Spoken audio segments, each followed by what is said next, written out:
sweet sparkle, and welcome back to a new reading session of Harry Potter and the Philosopher's Stone. If you don't know this already, I am reading all the Harry Potter books, starting with the first one, the Philosopher's Stone. And I have already 4 chapters up, and I'm always looking forward to making these kinds of reading sessions because we can discover this Harry Potter magic world together, and it just feels so cozy and fun to do this all together. So let's continue with Chapter 5. Chapter 5, Diagon Alley. Harry woke early the next morning. Although he could tell it was daylight, he kept his eyes shut tight. It was a dream, he told himself firmly. I dreamt a giant called Hagrid came to tell me I was going to a school for wizards. When I open my eyes, I'll be at home in my cupboard. There was suddenly a loud tapping noise, and there's Aunt Petunia knocking on the door, Harry thought, his heart sinking. But he still didn't open his eyes. It had been such a good dream. Tap, tap, tap. All right, Harry mumbled. I'm getting up. He sat up, and Hagrid's heavy coat fell off him. The hut was full of sunlight. The storm was over. Hagrid himself was asleep on the collapsed sofa, and there was an owl rapping its claw on the window. A newspaper held in its beak. Harry scrambled to his feet, so happy he felt as though a large balloon was swelling inside him. He went straight to the window and jerked it open. The owl swooped in and dropped the newspaper on top of Hagrid, who didn't wake up. The owl then fluttered onto the floor and began to attack Hagrid's coat. Don't do that. Harry tried to wave the owl out of the way, but it snapped its beak fiercely at him and carried on savaging the coat. Hagrid, said Harry loudly, there's an owl. Pay him, Hagrid grunted into the sofa. What? He wants paying for delivering the paper. Look in the pockets. Hagrid's coat seemed to be of nothing but pockets, bunches of keys, stock pellets, balls of string, mind humbugs, tea bags. Finally, Harry pulled out a handful of strange-looking coins. Give him 5 nuts, said Hagrid sleepily. Nuts? The little bronze ones. Harry counted out 5 little bronze coins, and the owl held out its leg so he could put the money into a small leather pouch tied to it. Then it flew off through the open window. Hagrid yawned loudly, sat up and stretched. Best be off, Harry. Lots to do today. Gotta get up to London and buy all your stuff for school. Harry was turning over the wizard coins and looking at them. He had just thought of something which made him feel though the happy balloon inside him got a puncture. Hagrid.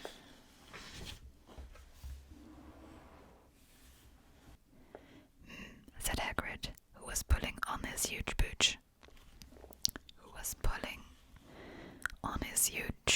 boots. I haven't got any money, and you heard Uncle Vernon last night. He won't pay for me to go and learn magic. Don't worry about that, said Hagrid, standing up and scratching his head. Do you think your parents didn't leave you anything? But if the house was destroyed, didn't they keep their gold in the house, boy? Now, first step for Mrs. Gringotts. Wizard's Bank. Have a sausage. They're not bad cold. And I wouldn't say to you in your birthday cake either. Wizards have banks. Just the one. Gringotts, run by goblins. Harry dropped the bit of sausage he was holding. Goblins? Yeah, So you be mad to try and rob it. I tell you that. Never miss with goblins, Harry. Gringotts is the safest place in the world for anything you want to keep safe. Except maybe Hogwarts, and as a matter of fact, I gotta go visit Gringotts anyway, for Dumbledore. Hogwarts business. Hagrid drew himself up proudly. He usually gets me to do some important stuff for him, fetching you things from Gringotts. Knows he can trust me, see. Got everything? Come on then. Harry followed Hagrid out on the rock. The sky was quite clear now and the sea gleamed in the sunlight. The boat Uncle Vernon had hired was still there, but with a lot of water in the bottom of the storm. How did you get there? Harry asked, looking around for another boat. Flew, said Hagrid. Flew. Yeah, but we'll go back in this. Not supposed to use magic. Now I've got you. They settled down in the boat, Harry still staring at Hagrid, trying to imagine him flying. Seems a shame to row, though, said Hagrid, giving Harry another of his sideway looks. If I was to have speed things up a bit, would you mind not mentioning it at Hogwarts? Of course not, said Harry, eager to see more magic. Harry pulled out the pink umbrella again, tapped it twice on the side of the boat, and then sped off towards land. Why would you be mad to try and rob Gringotts? Harry asked. Spells, enchantments, said Hagrid, unfolding his newspaper as he spoke. They say there's dragons guarding the high security vaults, and then you gotta go find your way. Gringotts is hundreds of miles under London Sea, deep under the underground. You'd die of hunger trying to get out, even if you'd manage to get your hands on some of it. Harry sat and thought about this while Hagrid read his newspaper, The Daily Prophet. Harry had learned from Uncle Vernon that people like to be left alone while they did this, but it was very difficult. He'd never had so many questions in his life. Ministry of Magic messing things up as usual, Hagrid muttered, turning the page.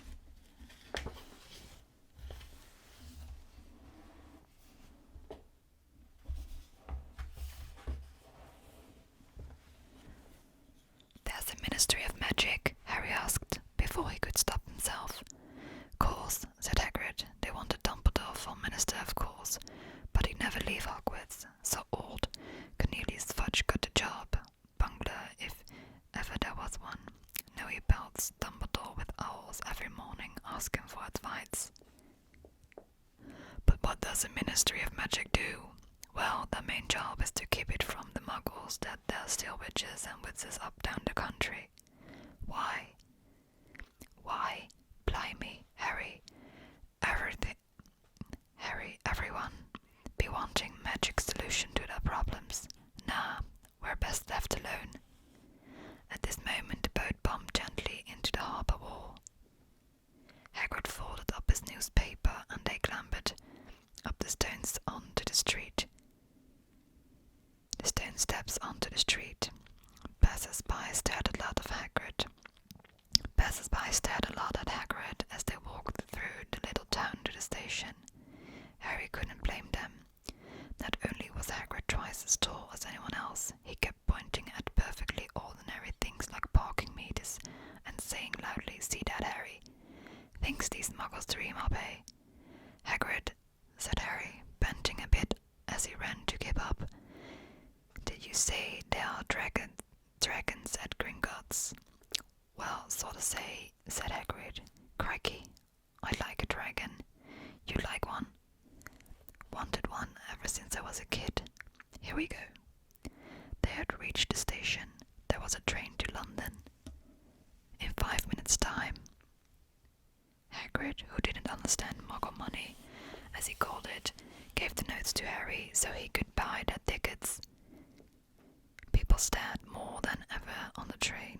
Hagrid took up 2 seats and sat knitting what looked like a canary yellow circus tent. still got your letter, Harry?" he asked as he counted stitches. Harry took the parchment envelope out of his pocket. "Good," said Hagrid. "There's a list there of everything you need." Harry unfolded the second piece of paper he hadn't noticed the night before and read, "Hogwarts School of Witchcraft and Wizardry.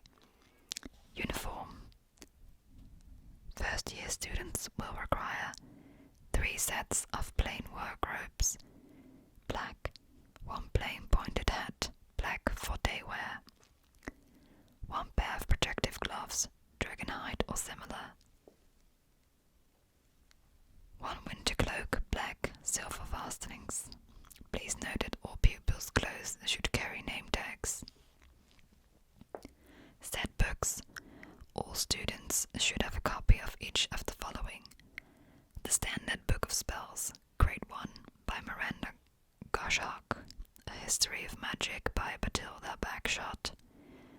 Magical Theory by Aldebert Waffling.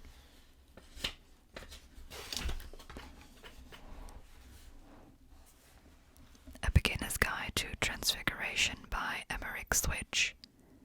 1,000 Magical Herbs and Fungi by Philida Spore. Magical Drafts and Potions by Arsenius Jigger. Fantastic Beasts and Where to Find Them by Newt Scamander. The Dark Forces, A Guide to Self-Protection by Quentin Trimble. Other equipment: 1 wand, 1 cauldron, 1 set glass of crystal vials, 1 telescope, 1 set brass scales. Students may also bring an owl or a cat or a toad. Parents are reminded that first years are not allowed their own broomsticks. "Can we buy all this in London?" Harry wondered out loud. "If you know where to go," said Hagrid. Harry had never been to London before. Although Hagrid seemed to know where he was going, he was obviously not used to getting there in an ordinary way. He got stuck in the ticket barrier on the underground and complained loudly that the seats were too small and the trains too slow.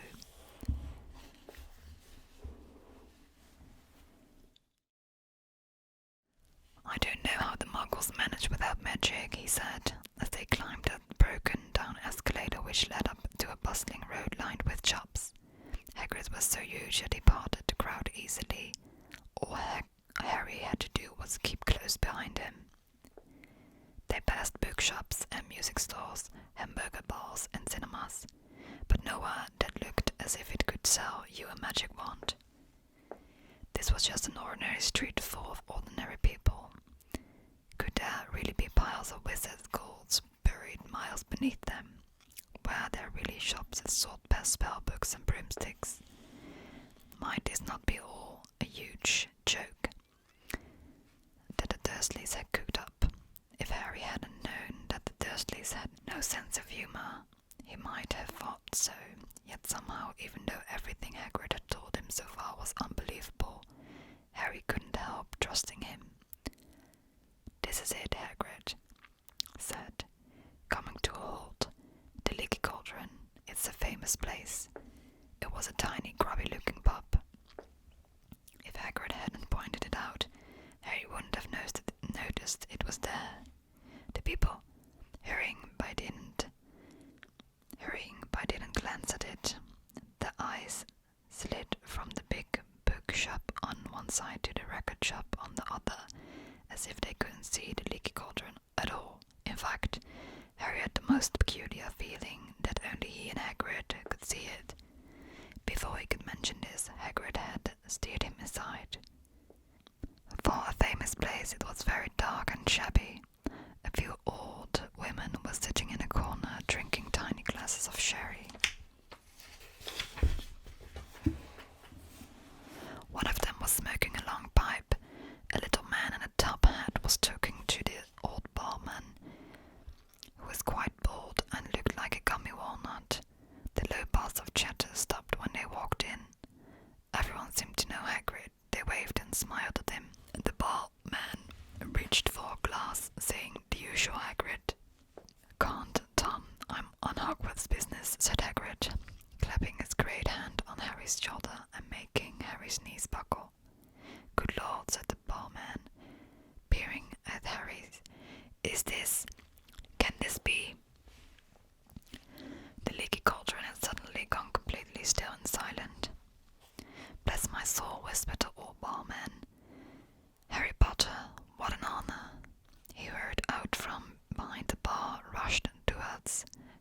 seized his hand, tears in his eyes.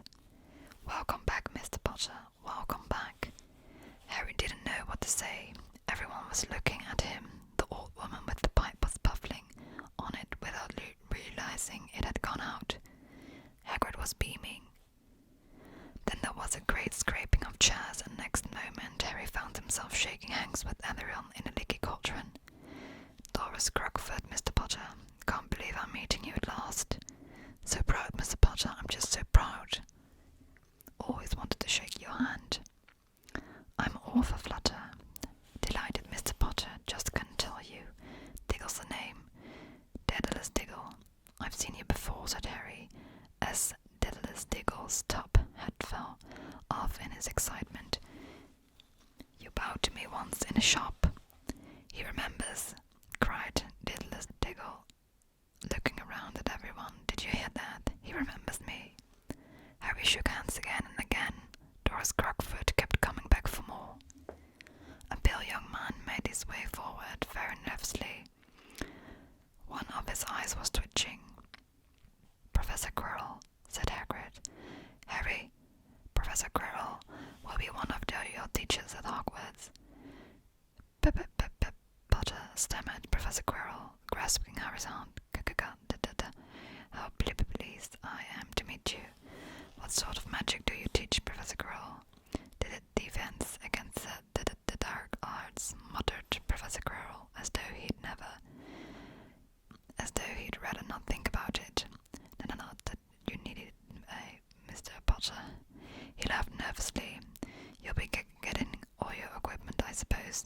I've got to pick up a new vampires myself." He looked terrified at the very thought, but the others wouldn't let Professor Quirrell keep Harry to himself.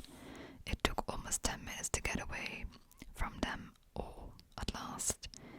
Hagrid managed to make himself heard over the babble. "Must get on, lots to buy. Come on, Harry."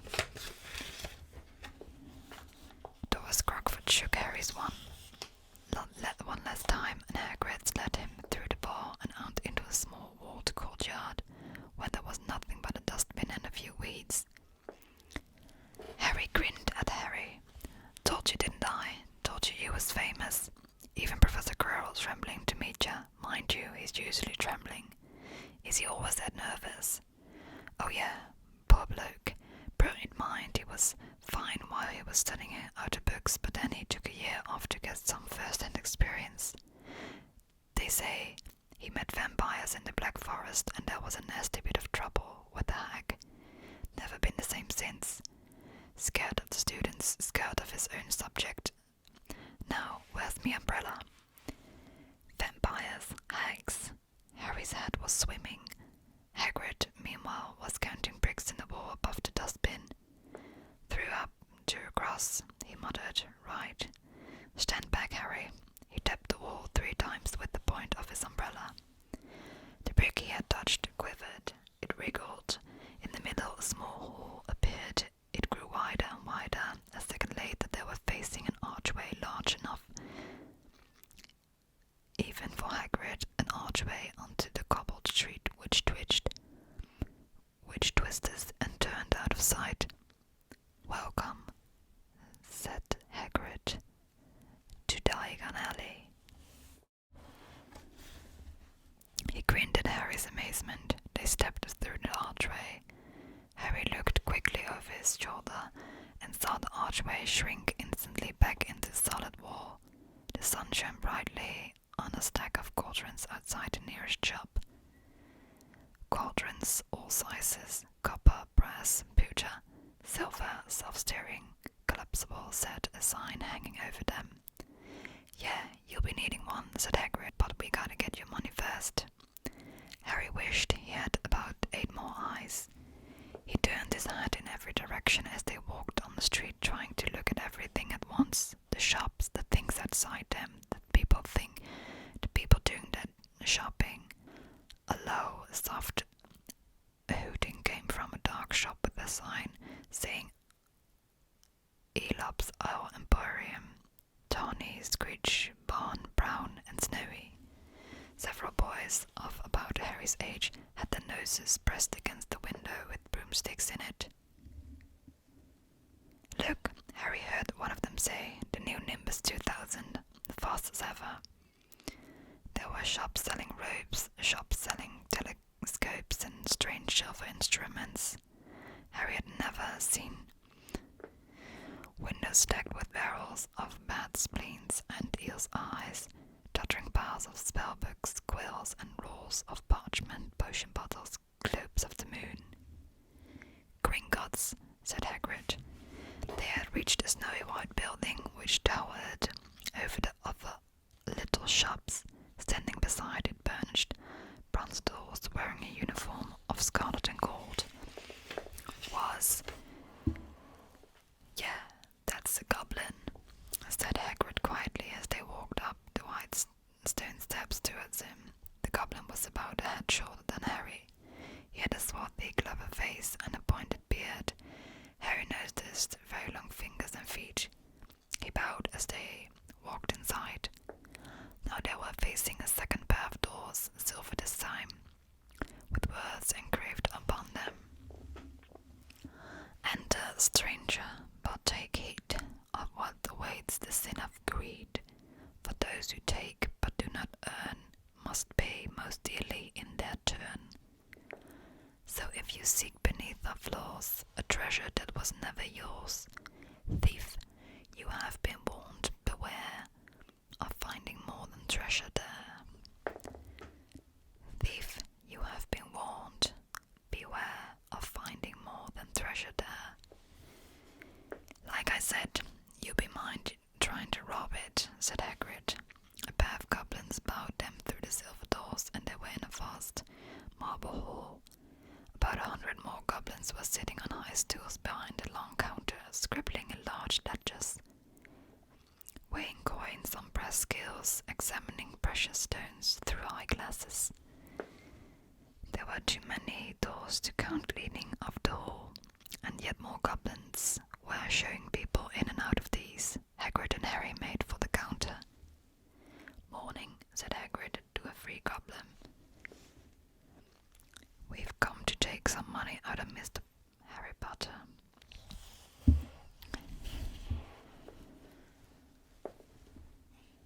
"You have his key, sir."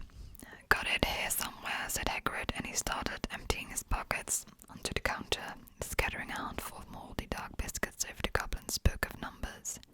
The goblin wrinkled his nose. Harry watched the goblin on their right, weighting a pile of rubies as big as glowing coals. "Got it," said Hagrid at last, holding up a tiny golden key. The goblin looked at it closely. "That seems to be in order." "And I've also got a letter from Professor Dumbledore," said Hagrid importantly, throwing out his chest.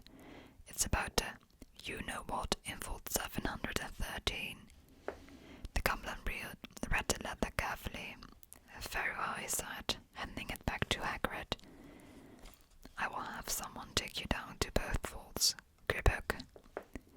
Gribbock was yet another goblin. Once Hagrid had crammed all the dark biscuits back inside his pockets, he and Harry followed Gribbock towards one of the doors leading up the wall. "What's the you-know-what in Vault 713? Harry asked. "Can't tell you that," said Hagrid mysteriously. "Very secret. Hogwarts business. Dumbledore's trusted me. More in my job's worth to tell you that." Gribbock held the door open for them. Harry, who had expected more marble, was surprised. They were in a narrow stone passageway lit with flaming torches. It sloped steeply downwards, and there were little railway tracks on the floor. Gribbock whistled, and a small cart came hurtling up the track towards them. They climbed in, Hagrid with some difficulty, and were off. At first they just hurtled through a maze of twisting passages. Harry tried to remember left, right, left, middle fork, right, left, but it was impossible. The rattling cart seemed to know its own way because Gribbock wasn't steering. Harry's eyes stung as the cold air rushed past him, but he kept them wide open. Once he thought saw a burst of fire at the end of the passage and twisted around to see what it was. If it was a dragon, but too late, they plunged even deeper, passing an underground lake where huge stalactites and stalagmites grew from the ceiling and floor. I never know. Harry called to Hagrid over the noise of the cart. What's the difference between a stalagmite and a stalactite? Stalagmites got an M in it, said Hagrid, and don't ask me questions as now. I think I'm going to be sick. He did look very green, and when the cart stopped at last beside a small door in the passage wall, Hagrid got out and had to lean against the wall to stop his knees trembling. Gribbock unlocked the door. A lot of green smoke came out, and as it cleared, Harry gasped. Inside were mounds of gold coins, columns of silver, heaps of little bronze nuts. All yours, smiled Hagrid. All Harry's. It was incredible. The Dursleys couldn't have known about this, or they'd have it from him faster than blinking. How other had they complained, how much Harry cost him to keep. And all the time there was this small fortune belonging to him, buried deep under London. Hagrid helped Harry pile some of it in the bag. The gold ones are galleons, he explained. 7 silver sickles to a galleon and 29 nuts to a sickle. It's easy enough. Right. That should be enough for a couple of terms. We'll keep the rest safe for you. He turned to Gribbock. Fold 730 now, please, and can we go more slowly? 1 speed only, said Gribbock. They were going even deeper now and gathering speed. The air became colder and colder as they hurtled round right corners. Harry leaned over the side to try and see what was done at the dark bottom, but Hagrid groaned and pulled him back by the scruff of his neck. Vault 713 had no keyhole. Stand back, said Gribbock importantly. He stroked the doors gently with one of his long fingers and it simply melted away. If anyone but a Gringotts goblin tried that, they'd be sucked through the door and trapped in there, said Gribbock. How often do you check to see if anyone's inside? Harry asked. About once every 10 years, said Gribbock, with a rather nasty grin. Something really extraordinary had to be inside this top security vault. Harry was sure, and he leaned forward, eagerly expecting to see fabulous jewels at the very least, but at first he thought it was empty. Then he noticed a grubbly little package wrapped up in the brown paper lying on the floor. Hagrid picked it up and tucked it deep inside his coat. Harry longed to know what it was, but knew better than to ask. Come on back in this infernal cart and don't talk to me on the way back. It's best if I keep my mouth shut, said Hagrid. One wild cart ride later, they stood blinking in the sunlight outside Gringotts. Harry didn't know where to run first. Now he had a bag full of money. He didn't have to know how many galleons there were to a pound to know that he was holding more money than he'd had in his whole life. More money than even Dudley had ever had. Might as well get you a new uniform, said Hagrid, nodding to us, Madame Malkin's robes for all occasions. Listen, Harry, would you mind if I slipped off for a pick-me-up in the Leaky Cauldron? I hate them Gringotts carts. He did still look a bit sick, so Harry entered Madame Malkin's shop alone, feeling nervous. Madame Malkin was a squat, smiling witch dressed all in mauve. Hogwarts, dear, she said, when Harry started to speak. Got a lot here, another young man being fitted up just right now, in fact. In the back of the shop, a boy with a pale pointed face was standing on a footstool while a second witch pinned up his long black robes. Madame Malkin stood Harry on a stool next to him, slipped a long robe over his head and began to pin it to the right length. Hello, said the boy. Hogwarts too? Yes, said Harry. My father's next door buying me books and mother's up the street looking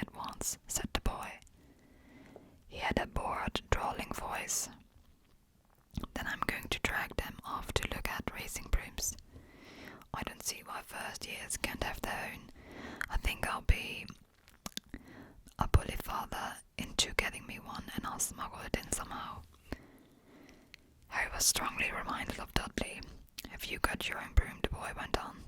No, said Harry. Play Quidditch is all. No, Harry said again, wondering what on earth Quidditch could be. I do. Father says it's a crime if I'm not picked to play for my house, and I must say I agree. No, but has your bee in yet? No, said Harry, feeling more stupid by the minute. Well, no one really knows until they get there, do they? But I'll know I'll be in Slytherin, or our family have been. Imagine being in Hufflepuff. I think I'd leave, wouldn't you? Said Harry, wishing he would say something a bit more interesting. I say, look at that man, said the boy, suddenly nodding towards the front window. Hagrid was standing there, grinning at Harry and pointing at 2 large ice creams to show he couldn't come in. That's Hagrid, said Harry, pleased to know something the boy didn't. He works at Hogwarts. Oh, said the boy, I've heard of him. He's sort of a servant, isn't he? He's the gamekeeper, said Harry. He was liking the boy less and less every second. Yes, exactly. I heard this is sort of a savage. Lives in a hut in the school grounds, and every now and then he gets drunk. Tries to do magic and ends up setting fire to his bed. I think he's brilliant, said Harry coldly. Do you? Said the boy with a slight sneer. Why is he with you? Where are your parents? Dead, said Harry shortly. He didn't feel much like going into the matter with his boy. Oh, sorry, said the other, not sounding sorry at all. But they were our kind, weren't they? They were a witch and a wizard, if that's what you mean. I really don't think they should let the other sort in, do you? They're just the same. They're just not the same. They've never been brought up to know our ways. Some of them have never even heard of Hogwarts until they get the letter, imagine. Some of them never even heard of Hogwarts until they get the letter. Imagine. I think they should keep it in the old wizarding families. What's your surname, anyway? But before Harry could answer, Madame Malkin said, That's you done, my dear. And Harry, not sorry for an excuse to stop talking to the boy, hopped down from the footstool. Well, I see you at Hogwarts, I suppose, said the drawling boy. Harry was rather quiet as he ate the ice cream Hagrid had bought him, chocolate and raspberry with chopped nuts. What's up? Said Hagrid. Nothing, Harry lied. They stopped to buy parchment and quills.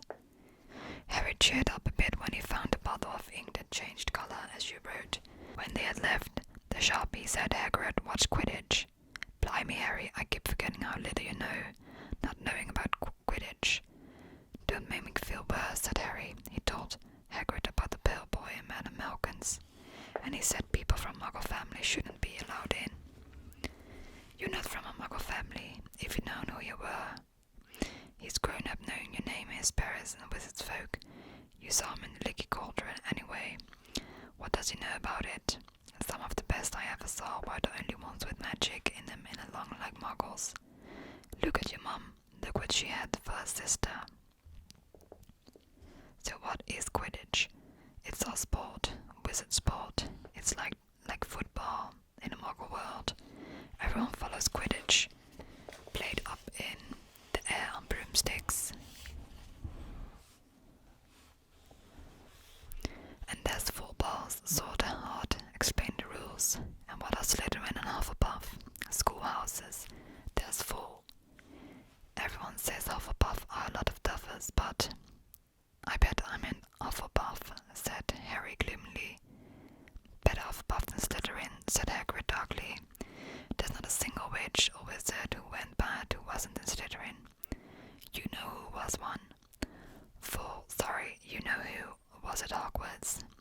Years and years ago, said Hagrid. They bought Harry's school books in a shop called Flourish and Bloods, where the shelves were stacked to the ceiling, with books as large as paving stones, bound in leather. Leather books the size of postage stamps in covers of silk, books full of peculiar symbols, and a few books with nothing in them at all. Even Dudley, who never read anything, would have been wild to get his hands on some of these. curses and counter curses. By Professor Vindictus Viridian. I was trying to find out how to curse Dursley. I'm not saying that's not a good idea, but you're not used to magic. You're not to use magic in the Muggle world except in a very special circumstance, said Hagrid. And anyway, you couldn't work any of the curses yet, but you'll need a lot more study before you get to that level. Hagrid wouldn't let Harry buy a solid gold cauldron either. It says pewter on the list, but they got a nice set of skills for weighting potions, ingredients in collapsible brass telescope. Then they visited the apothecary's, which was fascinating enough to make up its horrible smell, a mixture of bad eggs and rotted cabbages. Barrels of slimy stuff stood on the floor. Jars of herbs, dried roots and bright powders lined the walls. Bundles of feathers, strings of fangs and snarled claws hung on the ceiling. While Hagrid asked the man behind the counter as a supply of some basic potion ingredients for Harry. Harry himself examined silver unicorn horns and 21 galleons each, and minuscule glittery black beetle eyes, 5 nuts a scoop. Outside, Hagrid checked Harry's list again. Just you want left? Oh yeah, and I still haven't got you a birthday present. Harry felt himself go red. You don't have to. I know, I don't have to. Tell you what, I'll get you an animal, not a toad. Toads went out of fashion years ago. You'd be laughed at, and I don't like cats. They make me sneeze. I'll get you an owl. All the kids want owls. They're dead useful, carry a post and everything. 20 minutes later, they left Eloop's Owl Emporium, which had been dark and full of rustling and flickering jewel bright eyes. Harry now carried a large cage which held a beautiful snowy owl, fast asleep with her head under her wings. He couldn't stop stammering his thanks, sounding just like Professor Quirrell. Don't mention it, said Hagrid gruffly. Don't expect you have a lot of presents from the Dursleys. Just Ollivanders left now. Only places for wands, Ollivanders. And you gotta have the best wand. A magic wand. This was what Harry had been looking forward to. The last shop was narrow and shabby. Peeling gold letters over the door read Ollivanders, makers of fine wands since 382 BC. A single wand lay on a faded purple cushion in a dusty window. A tinkle bell rang somewhere in the depths of the shop as they stepped inside. It was a tiny place, empty except for a single spindly chair with Hagrid sat on to wait. Harry felt strangely as though he had entered a very strict library. He swallowed a lot of new questions which had just occurred to him and looked instead of the thousands of narrow boxes piled neatly right up to the ceiling. For some reason, the back of his neck prickled. The very dust and silence in here seemed to tingle with some secret magic. Good afternoon, said a soft voice. Harry jumped. Hagrid must have jumped too, because there was a loud crunching noise and he got quickly off the spindly chair. An old man was standing before them, his white pale eyes shining like moons through the gloom of the shop. Hello, said Harry awkwardly. Ah, yes, said the man. Yes, I thought I'd be seeing you soon, Harry Potter. It wasn't a question. You have your mother's eyes. It seems only yesterday she was in herself buying her first wand, then an 1/4 inches long swishy, made of willow. Nice wand for charm work. Mr. Ollivander moved closer to Harry. Harry wished he would blink. Those silvery eyes were a bit creepy. Your father, on the other hand, a mahogany wand, 11 inches, pliable, a little more power and excellent for transfiguration. Well, I say your father favourite, it's really the one that chose the wizard, of course. Mr. Ollivander had come so close that he and Harry were almost nose to nose. Harry could see himself reflected in That's where Mr. Ollivander touched the lightning scar of Harry's forehead with a long white finger. I'm sorry to say I sought the one that did it, he said softly. 13.5 inches, you. Powerful wand, very powerful, and in the wrong hands. Well, if I'd known that wand was going to go out in the world in doo-doo. He shook his head and then, to Harry's relief, spotted Hagrid. Rubius Hagrid, how nice to see you again. Oak, 16 inches, rather bendy, wasn't it? It was, sir, yes, said Hagrid. Good one, that one, but I suppose they snapped it in half when you got expelled, said Mr. Ollivander suddenly stern. Yes, they did, yes, said Hagrid, shuffling his feet. I've still got the pieces, though, he added brightly. But you don't use them, said Mr. Ollivander sharply. Oh no, sir, said Hagrid quickly. Harry noticed he gripped his pink umbrella very tightly as he spoke. Said Mr. Ollivander, giving Hagrid a piercing look. Well, now, Mr. Potter, let me see. He pulled a long tape measure with silver markings out of his pocket. Which is your wand, well, I'm right-handed, said Harry. Hold out your arm, that's it. He measured Harry from shoulder to finger, then wrist to elbow, shoulder to floor, knee to armpit around his head. As he measured, he said, every Ollivander wand has a core of a powerful magical substance, Mr. Potter. We use unicorn hairs, phoenix doll feathers, and heartstrings of dragons. No two Ollivander wands are the same, just as no two unicorns, dragons, or phoenixes are quite the same. And of course you will never get such good results with another wizard's wand. Harry suddenly realized that the tape measure, which was measuring between his nostrils, was doing this on his own. Mr. Ollivander was flitting around the shelves, taking down boxes. That would do, he said, and the tape measures crumbled into a heap of the floor. Right then, Mr. Potter. Try this one. Bridgewood and dragon heartstring, 9 inches, nice and flexible. Just take it and give it a wave. Harry took the wand and, feeling foolish, waved it around a bit, but Mr. Ollivander snatched it out of his hand almost at once. Maple and phoenix feather, 7 inches, quite whippy. Try. Harry tried, but he had hardly raised the wand when it, too, was snatched back by Mr. Ollivander. No, here, ebony and unicorn hair, 8.5 inches springy. Go on, try it out. Harry tried and tried.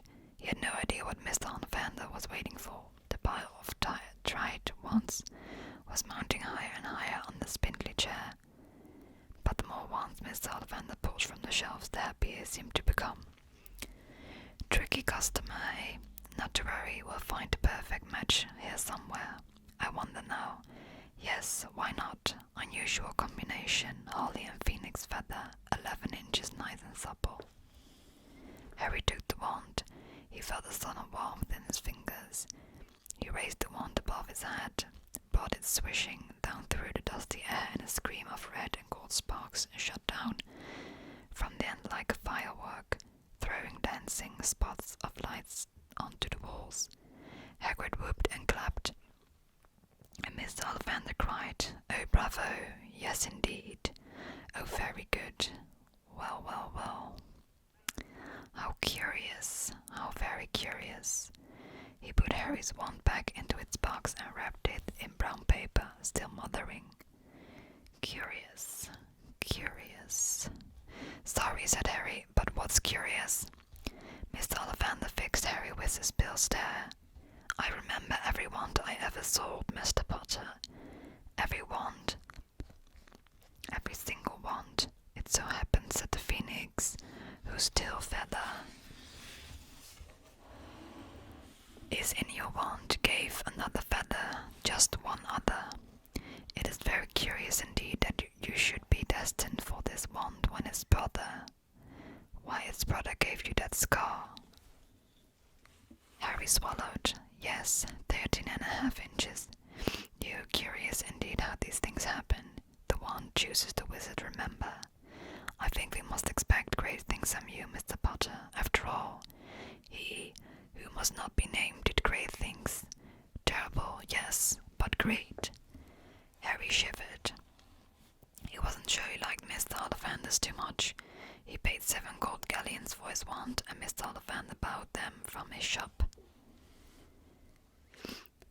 The late afternoon sun hung low in the sky as Harry and Hagrid made their way back down Diagon Alley. Back through the wall, back through the Leaky Cauldron, now empty.